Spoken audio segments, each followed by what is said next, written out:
Welcome back to the Hardcore series. It's just got 87 summoning, which you see there is unlocks Nihills and Ghasts. The Ghast Familiar is something I need for Mauritanian elite tasks, so that's important. But Nihills, I'll probably want to use those for, I guess, Raxor maybe? I don't know if I want to safe up with a Beast of Burden or just go for the Nihil, but we'll figure that out. But yeah, Nihills unlocked. Oh, and there's a piece of Dormant Anima Core, like Dormant Anima Core body from doing a Greg Reaper assignment. So I can actually make my Anima Core body of Zeros, which is awesome. I'll probably eventually just end up disassembling it for Illijankin components, but still, that's nice. Finally got around to completing Swans Song, which is a quest that you need to complete to have access to the Piscatores fishing colony, which you need to have access to for a couple of clue steps. You can see in my inventory, I'm all set up for clue scrolls doing this quest. And then you also need to do this quest to have access to a penguin location that can spawn in this colony, and you need to complete this quest to actually have access to get that penguin. So this is a really important quest to unlock just for getting in here. Monkfish are pretty much dead content since Menaphos fishing exists. Okay, it took like all day, but I got 31 elite caskets to open, and I got 10 more fortunates to get. Might be able to get it with these 31 caskets, but we'll just have to see. And just got one over 50, so yeah, I got 11 fortunate components out of those 31 caskets, so there we go. That's enough for one alchemical onyx, which I'll be immediately making into a Grace of the Elves.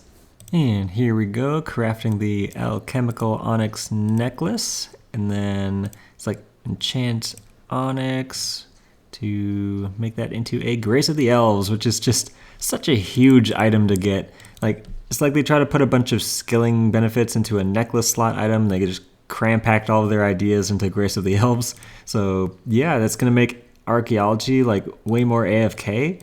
Since I can just stuff a bunch of porters in here so I don't have to swap porters every 20 material gains, which is super annoying when I'm trying to AFK work from home and my inventory gets filled up with materials while I forgot to put on the next porter. But now I'm going to make a ton of signs of the porters using all the diamonds I'm getting from God of War Ascension 2 and all the incandescent energies I'm getting while AFK at work. 142k incandescent energies. So that should be able to make all these 840 diamond necklaces into porters, which will be 300 charges times that much. 30 charges times 840, which is math. And that'll be a ton of charges for archaeology. Oh yeah, and I'm able to make these porters by using super divination potions, because it requires 99 to actually make the porters. Hey, that's finally another drop from Krill. Man, it's been forever since I got that garb of subjugation at 2 kill count. But yeah, I can finally ditch the lunar boots and finally get boots of subjugation. Awesome, another upgrade for magic. And here comes a big level 99 mage. This is like the 3rd account I've gotten 99 mage from doing Krill to Tsuroth. But yeah, that means I get the magic skill cape, which is super useful and a really nice convenience item to have. Just swap spellbooks wherever at a bank, and it's just super nice for doing like farm runs and switching from ancients and stuff. So yeah, awesome level to get. I can start training defense instead of magic when I'm killing things with mage. That'll get me to 99 defense pretty quick there. And it's another Harakan Reaper assignment, so I guess I might as well get the ranged cape out of the way and get another onyx, I guess. Ooh, this royal crossbow really doesn't make short work of Harakan, but there we go. That should definitely be the ranged cape. I used ranged for all of the Jads and Harakan, so it's pretty hard to imagine how mage or melee damage would overtake that. There we go, Tokar Kal Xil. Yep. Green, that is the ranged cape. Thank you. That is the last time I have to do a weird style fight kiln to get specific capes. So that's all 3 kiln capes. There's the mage one and the melee one, and now the ranged one. Don't have to wear Ava's Alerter to make myself look like a scrub from now on. Awesome. Now I just got to do one more for an onyx and to complete the Reaper assignment. Well, this task is definitely bugged. It's supposed to catch Rashark off of Yatizo, and the elite Mauritania task also doesn't work. I tried fishing them from the Berderat dock, and now I'm trying to fish them from Yatizo, and it's not completing the task. So Looks like they need to fix that bug before I can complete these task sets. Oh, got a second armadillo chain skirt on the same kill that I got 91 Slayer, which, okay, unlocks a couple of not so great assignments, but yeah, that was awesome. That's going to be armadillo components, since I already have one to use for best in slot ranged legs.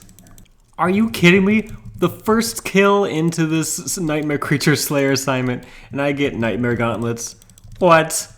That's awesome. That's best in slot forever ranged gauntlets. That is huge. That's like, that's why I unlocked the Slayer assignment. I can put these things back on the do not assign list. I mean, they probably are still decent Slayer XP, but whatever. I don't like doing them because I need to use like overloads and prayer potions and stuff. But Nightmare Gauntlets, that's awesome. That's a best in slot. Easy.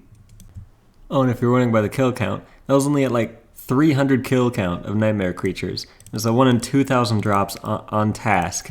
So that's pretty dang lucky. I'll take it. Okay, I think it's about time to unlock the ability to attach the Charming Imp to the tool belt. I'm just doing that one first because it seems like the most universally useful thing to put on the tool belt. So there we go. Finally, I don't have to remember to put that in my inventory every time I do anything combat related that drops charms. So that's going to be nice. And I'm doing my 100th Slayer assignment at Corrupted Creatures with Linnea, so that's going to be a ton of points. That'll get me a lot of those points back. And with this scroll mission that succeeded, that unlocks the second full scroll at ports. So that's a scrimshaw of elements. That's like best in slot DPS mage scrimshaw. So that's going to be nice. I think the next thing I'll be wanting to unlock is like, I don't know, the Sea Singer wand/orb, because it's a nice offhand to have. I really don't know at this point. Like each scroll just kind of has its own sort of things that you want to do. Like Deathloaded Darts, those are good for making silent components for invention, right? So I kind of want to get those, but like I don't know. Oh, I love moonwalking Vindicta. Like every so often he gets completely tripped out and just stays watching one direction, but like he's still like attacking. It's just a weird visual bug. Oh, there it is, the Dragon Rider Lance. That is the biggest drop I could have hoped for here, and did not take that long either. Let's just take a look at the kill count. Not that screen, I always get this confused.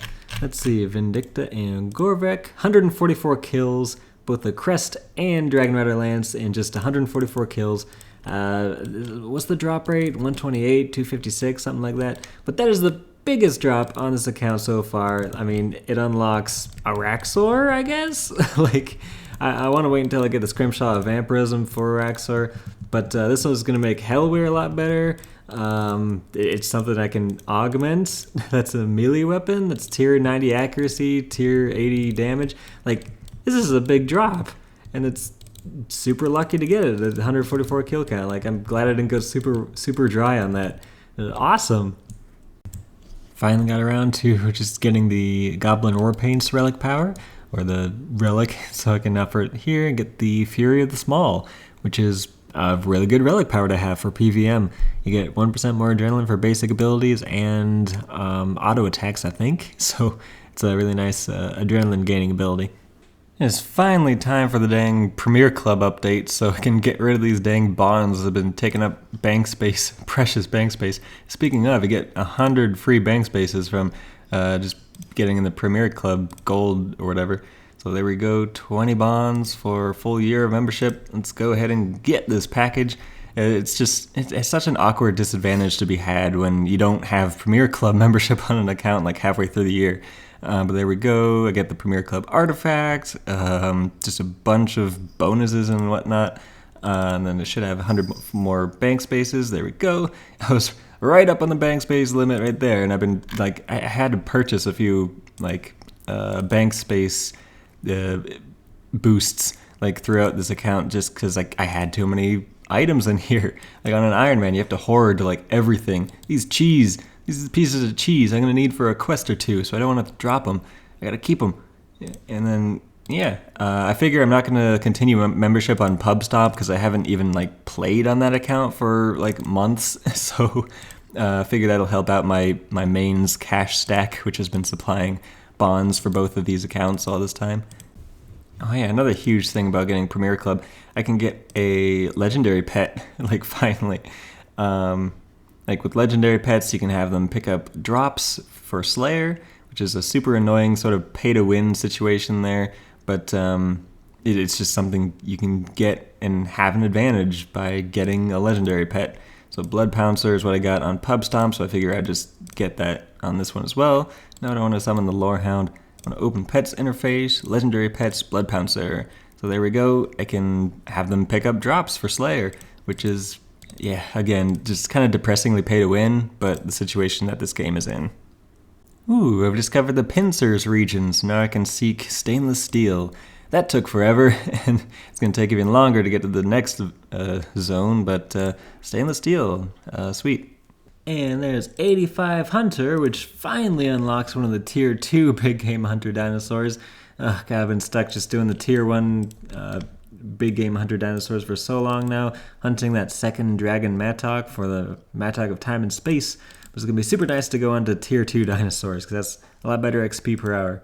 Hey, that's the Dragon Mattock. That's the second Dragon Mattock, so I can actually make my dang Mattock of Time and Space. That's awesome, and I got that at the same kill that I got 86 Hunter, which doesn't really unlock anything important. But yeah, awesome. I can finally make that dang Mattock of Time and Space at 102 Archaeology. And here we go with the monolith with all the components for the Mattock of Time and Space. So it should, it just goes right away. And if I read the wiki correctly, using the augmented Imcando Mattock, it'll retain the perks and the levels there. So yeah, it's still item level 10 with the same perks that I had on it. So that's awesome. It's just a straight up upgrade on my Mattock to the best Mattock in the game, other than, of course, the Hero Mattock, which I'm never going to get on this account unless I get super lucky in a Tetra Compass. But anyway, let's go ahead and see what the kill count was for Big Game Hunter Dinosaurs. That was 215 kills, so basically right on drop rate for getting 2 Mattocks. I did get my first Mattock pretty dang early there at like 60 kills or something like that. Was it 40? It was really lucky. So I'm not too mad about getting kind of dry on the second Mattock there. Anyway, that's going to be where I'm going to call this episode. I'm going to continue working on archaeology, AFK working from home, just getting up to where I need to be to get the Inquisitor staff. And yeah, thanks for watching. See you next time.